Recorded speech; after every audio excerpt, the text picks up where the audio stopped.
Science, découverte, prenez de l'avance. Bienvenue dans Futuris.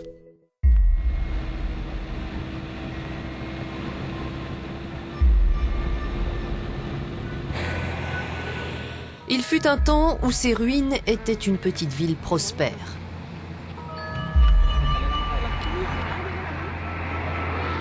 Aujourd'hui, c'est un cimetière, un lieu qui évoque d'amers souvenirs. Je vivais dans cette maison avec ma femme et nos 3 filles. Cette nuit-là, j'étais dans les faubourgs de la ville. Quand j'ai su ce qui s'était passé, je me suis précipité ici. L'électricité était coupée, les gens couraient dans tous les sens. Nous avons couru aussi, on s'est perdus. Je suis arrivé seul au refuge. J'ai perdu ma femme et 2 filles.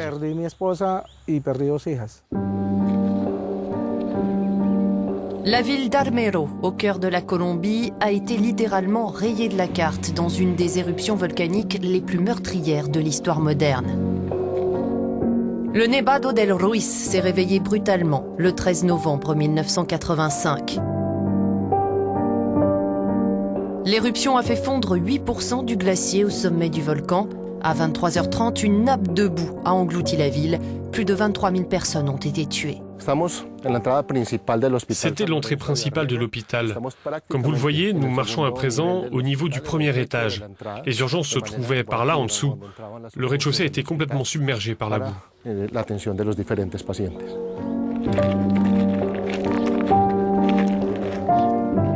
Alors jeune volcanologue, Ricardo Mendes s'est rendu sur place dès que possible avec des collègues pour comprendre ce qui s'était passé.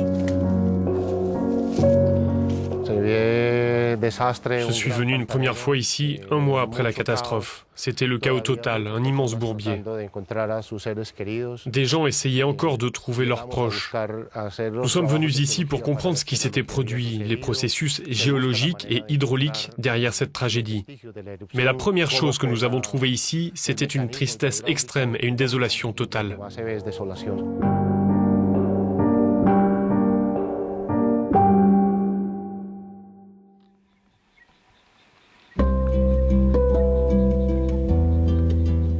25 ans après, le Nevado del Ruiz est toujours actif. Ces différents cratères sont surveillés de près par les volcanologues. L'activité sismique, l'électromagnétisme ou encore les déformations géologiques sont autant de critères retenus pour prédire les éruptions. Mais ces volcanologues sont à l'affût d'autre chose, ils guettent les gaz volcaniques. Il est essentiel de connaître la composition, la concentration, le contenu et le flux des gaz volcaniques. Sans ces gaz, il n'y aurait pas d'éruption volcanique. Les gaz créent ces éruptions. Il y a différents gaz volcaniques, mais il y en a un particulièrement important, le dioxyde de soufre. Ce gaz est hautement soluble dans le magma. Donc, quand le magma arrive en surface, le gaz est transporté vers le haut. En mesurant combien de dioxyde de soufre un volcan émet, on peut calculer combien de magma arrive en surface et on peut donc prédire l'imminence d'une éruption.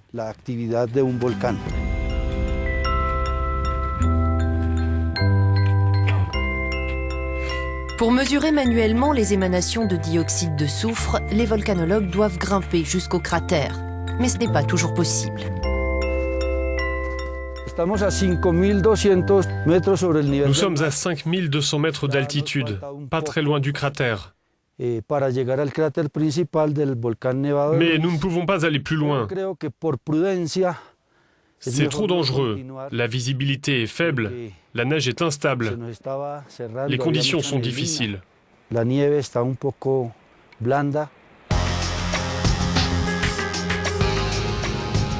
Comment, dans ces conditions, mesurer le SO2 ? Sur les pentes du volcan, ces scientifiques ont trouvé la solution. Ils participent à un projet de recherche de l'Union européenne qui vise à fournir des mesures en temps réel du dioxyde de soufre émis par les volcans les plus dangereux et inaccessibles. Le projet est coordonné par un physicien suédois, Bo Galle. Son équipe de Göteborg a mis au point ce prototype pour mesurer le gaz à distance. Nous avons tiré parti des développements des 30 dernières années en informatique, en spectroscopie optique et en imagerie. Le volcan est là-bas. Quand les gaz arrivent ici, nous pouvons les mesurer. Dans ce compartiment, il y a un télescope connecté à un miroir rotatif. Donc, quand les gaz volcaniques arrivent ici, le miroir s'oriente dans différentes directions et la machine scanne la mèche de gaz. Les données sont envoyées à la boîte en dessous où elles sont interprétées par des ordinateurs. Les données sont ensuite envoyées par radio aux observatoires. Élaborer un instrument capable de supporter ces conditions extrêmes a relevé du défi.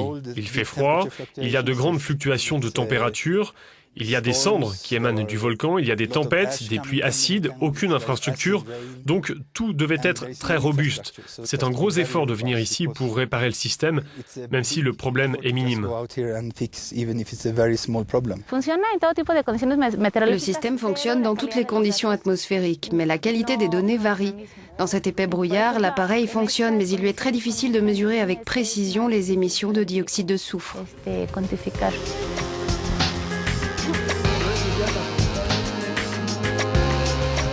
Deux autres volcans colombiens et plus de 20 volcans actifs et dangereux sont aujourd'hui équipés de systèmes de surveillance similaires.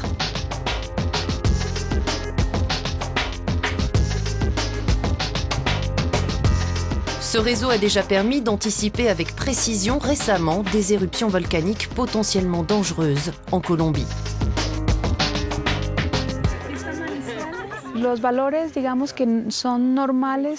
Les valeurs normales d'émissions de dioxyde de soufre vont de 1000 à 3000 tonnes par jour, au niveau du volcan Galeras par exemple.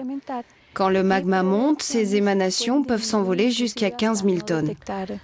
Ensuite, il y a obstruction. Le magma se consolide, il bouge tous les trous, les émissions de gaz retombent brutalement. C'est à ce moment, quand le dioxyde de soufre ne se déverse plus dans l'atmosphère, qu'une violente éruption peut être imminente.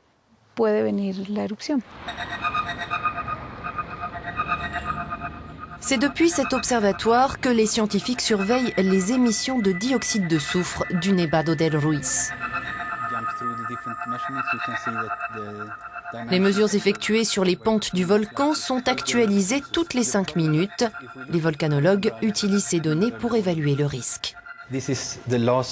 C'est le dernier scan effectué sur le volcan. Il montre qu'aujourd'hui, par exemple, les émissions moyennes de dioxyde de soufre en provenance du volcan sont de 250 tonnes par jour. Pendant des années, nous, volcanologues, avons utilisé différentes méthodes pour évaluer les risques d'éruption. La plupart de ces méthodes étaient très dangereuses. Il y a quelques années, plusieurs volcanologues sont morts sur le volcan Galeras dans le sud de la Colombie, alors qu'ils mesuraient les gaz volcaniques dans son cratère. Les nouvelles méthodes comme celle-ci nous évitent de nous rendre dans ces zones à haut risque. Elles nous assurent un flux continu de données en temps réel, ce qui est crucial pour prédire les catastrophes naturelles liées aux éruptions volcaniques.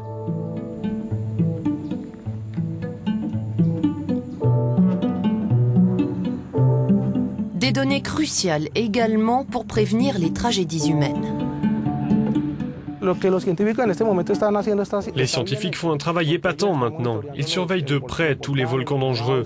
Si à l'époque de la catastrophe, nous avions eu ne serait-ce qu'un téléphone portable, nous aurions tous été sauvés. Mais nous n'avions rien, aucune technologie. Nous étions aveugles, complètement aveugles, jusqu'au tout dernier moment.